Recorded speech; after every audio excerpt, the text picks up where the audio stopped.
Hai guys, balik lagi sama aku Rara. Hari ini aku bakal ngomongin tentang resolusi tahun baru. Not really.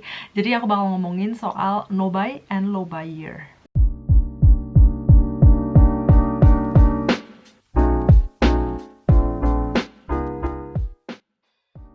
Sebelum aku ngomongin apa itu no buy low buy year dan tips-tips gimana sih cara kita untuk memulai challenge itu, aku mau cerita sedikit tentang hal yang sudah aku refleksikan di tahun 2020 kemarin. Jadi di tahun kemarin aku ngerasa kalau shopping itu adalah excuse dari stay at home atau di rumah aja, yang which is bikin kita nggak bisa kemana-mana. Karena nggak bisa kemana-mana, nggak bisa traveling, aku ngerasa kalau okay, I deserve something that makes me happy gitu. Apa ya? Lalu aku shopping dan di situ aku ngerasa kalau aku happy banget gitu ya shopping. Tapi itu cuman berlangsung beberapa hari aja. Happy-nya itu ketika ngeliat Pak Pos gitu ya datang dengan paket. Beberapa hari itu aku ngerasa wah aku happy banget gitu. Tapi setelah beberapa hari itu biasa aja gitu. Jadi kayak hilang feeling happy-nya. Kejadiannya sama terulang lagi, aku happy beberapa hari, that's it. Seperti namanya, No Buy and Low Buy Year Challenge itu adalah satu challenge dimana kita mendedikasikan diri kita untuk nggak beli apa-apa atau nggak berbelanja dalam waktu 1 tahun itu. Well, kita bisa berbelanja tapi dalam jumlah yang minim, that's why namanya low buy atau no buy, dimana low buy itu kita membeli dalam kuantitas yang lebih kecil, dan no buy ketika kita nggak beli apa-apa. Jadi aku bakal ngasih beberapa benefit yang menurut aku paling powerful. Benefit yang pertama, saving money. Jadi logical banget kalau misalnya tujuan kita untuk melakukan no buy low buyer ini untuk nabung. Jadi untuk nabung itu kan banyak banget kayak tujuan-tujuannya. Bisa untuk investasi, bisa juga untuk biaya mau kuliah lagi, atau biaya buat nikah. Di masa pandemi sekarang ini kita nggak akan pernah tahu kan maksudnya apa yang akan terjadi ke depan. Jadi saving money atau nabung itu bener-bener apa yang harus kita fokusin dan kita lakuin di tahun ini. Yang kedua, environmentally friendly. Disclaimer guys, jadi aku bukan seorang aktivis lingkungan atau aku bukan seorang minimalis. Well, I'm going to that direction. Tapi aku adalah seseorang yang peduli banget sama lingkungan, peduli sama yang namanya waste atau hal-hal yang kita bisa lakuin untuk menyelamatkan bumi kita. Ketika aku dulu sekolah fashion, aku banyak banget kayak belajar dan disadarkan betapa fashion industry itu benar-benar membuat polusi dunia kita gitu ya, terutama fast fashion. Aku bakal nanti bikin videonya, mudah-mudahan kalau semua lancar, tentang fast fashion. Aku bakal ngejelasin apa sih sebenarnya fast fashion dan gimana dampaknya sama lingkungan. Tapi untuk sekarang aku bisa bilang kalau misalnya No Buy Low Buy Year ini sangat amat membantu dalam menanggulangi masalah sampah yang ditimbulkan oleh fast fashion. Misalnya barang itu dibuat di Cina atau barang itu dibuat di Turki dan dibutuhkan logistik untuk ke negara lainnya sebelum itu sampai di toko yang bisa kalian beli di Indonesia. Bayangin kan, banyak banget kayak carbon footprint yang dihasilkan. Jadi kalau kalian consume less, otomatis semua biaya produksi atau logistik yang dihasilkan itu juga jadi less. Jadi kalau menurut aku sih cek dulu di lemari kalian apa sih barang yang bisa kalian pakai sebelum kalian beli lagi.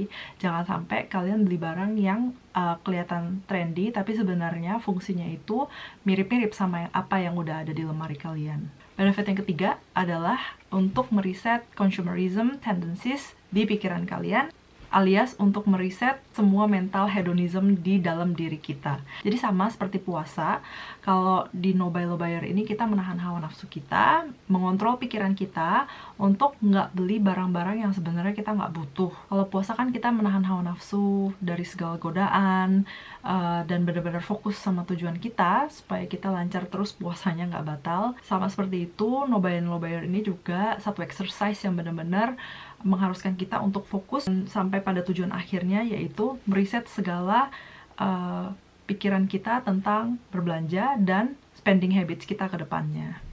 Benefit terakhir yang menurut aku lumayan penting juga adalah saving time and energy. Ini berdasarkan pengalaman pribadi, aku spend time lumayan banyak untuk ngeliat diskon-diskon yang terkini dan ngeliat deal mana sih yang paling oke gitu ya waktu aku shopping. Dan aku udah plan kalau misalnya aku melakukan no buyer ini, aku bakal banyak banget waktu dan energi yang aku akan pakai untuk ngelakuin hal yang lain yang lebih penting.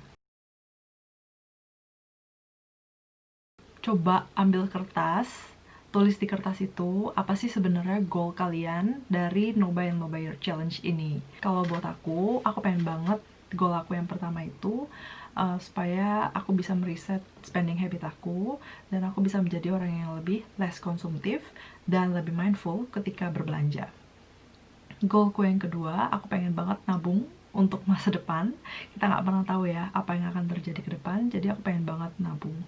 Dua goal ini aku tulis di kertas dan aku harus sering banget ngeliat ini ketika aku ngerasa goyah ataupun ketika aku pengen banget beli sesuatu. Setelah kalian nulis goal, kalian harus juga nentuin apa sih rules-rules yang boleh kalian lakuin di challenge ini.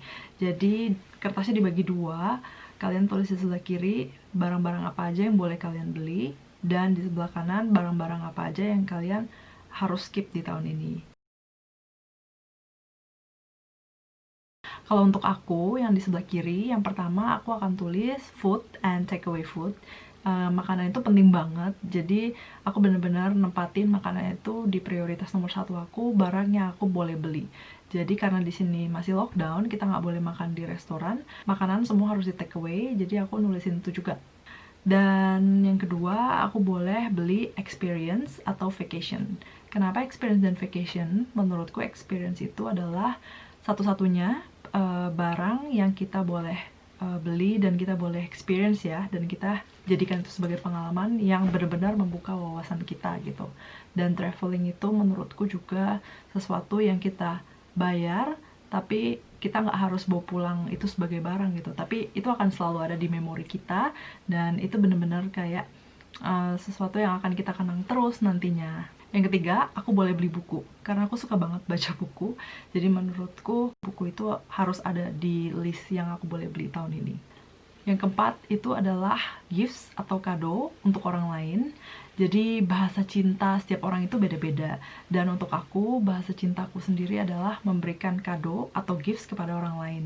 Dan item terakhir di list sebelah kiri aku adalah reparation atau apa ya, kayak service untuk memperbaiki sesuatu. Misalnya sepatu, aku boleh memperbaiki sepatuku gitu ya, jadi aku masih boleh keluar duit lah ya untuk servis-servis memperbaiki barang-barang gitu. Nah, di sebelah kanan aku bakal nulis yang pertama itu adalah baju. Gak usah ditanya kenapa, jumlahnya udah banyak banget dan kadang-kadang masih ada baju-baju yang dalam lemari aku ada tagnya dan aku even gak inget gitu kapan aku beli itu. So, nomor satu itu baju. Yang kedua itu tas, karena udah banyak banget dan gak bakal habis dipakai sampai kapanpun. Yang ketiga itu sepatu, sama, jadi baju, sepatu, tas itu satu paket semua. Aku gak akan beli itu lagi karena menurutku aku udah punya itu semua dan cukup. Yang keempat itu home decor. Aku suka banget dekorasi rumah, tapi aku somehow ngerasa kalau aku lebih peaceful ketika gak terlalu banyak barang di rumahku gitu. Jadi aku mutusin buat gak beli home decor tahun ini. Last but not least, accessories. Ini accessories aku suka banget pakai kayak anting, gelang, kalung gitu ya. Jadi aku mutusin buat nggak beli dulu tahun ini karena aku ngerasa udah cukup. Things to keep in mind. Yang pertama, aku bakal bilang kalau no buyer ini membutuhkan mental preparation yang lumayan. Kalian benar-benar harus mantepin diri kalian bulatin tekad sebelum kalian ngelakuin challenge ini. Tips dari aku, kalau misalnya kalian udah mantep atau kalian udah ngerasa oke, I will do this, kalian juga harus nyiapin on the other hand apa sih yang bakal kalian lakuin ketika kalian gak berbelanja. Contohnya kalau biasanya waktu yang kalian gunain untuk shopping atau browsing, kalian bisa kayak reconnect sama keluarga kalian, atau kalian bisa cari tahu, even browsing-browsing tentang investment dan sebagainya. Aku kayaknya nggak mau 1 tahun deh, kayaknya 1 tahun kayak terlalu lama buatku gitu. It's fine, you can start 6 months atau even 1 bulan. Aku bakal nyaranin sih 1 bulan dulu kalian coba untuk nggak beli apa-apa, atau kalian nahan kayak oke, aku jangan beli apa-apa dulu selama 1 bulan, terus bulan depannya baru beli lagi, dan bulan depannya nggak beli, jadi on off. Atau kalian udah mantepin diri 1 bulan, terus kalau misalnya kalian nggak ngerasa oke, aku fine, nggak usah beli apa-apa, kalian extend terus sampai keadaan dimana kalian ngerasa oke, I need to buy something. Ketika kalian ngerasa the urge kayak pengen banget nih beli barang gitu, jadi kayak kesempatan untuk kalian lebih conscious, jadi kesempatan untuk merefleksikan ke diri kalian sendiri, sebenarnya aku butuh nggak sih barang ini gitu. One tip, menurut aku ini bener-bener kayak berguna banget ketika kalian pengen belanja. Coba masukin barang itu di shopping cart kalian tidur, sleep on it, dan besokannya ketika kalian bangun tidur, kalau misal kalian masih mikirin, then maybe it's a sign untuk beli itu. Tapi kalau misalnya enggak, kayaknya itu bener-bener sesuatu yang impulsif gitu, yang bisa kalian hindarin. Dan setelah challenge ini selesai, aku yakin banget pasti kalian lebih mindful, dan juga kalian tahu apa yang kalian butuhkan, bukan apa yang kalian inginkan. So, are you ready to take the challenge? Itu aja sih guys tentang low buy and no buyer di videoku kali ini. Semoga video ini bermanfaat, dan semoga banyak dari kalian yang tertantang untuk ngelakuin challenge ini.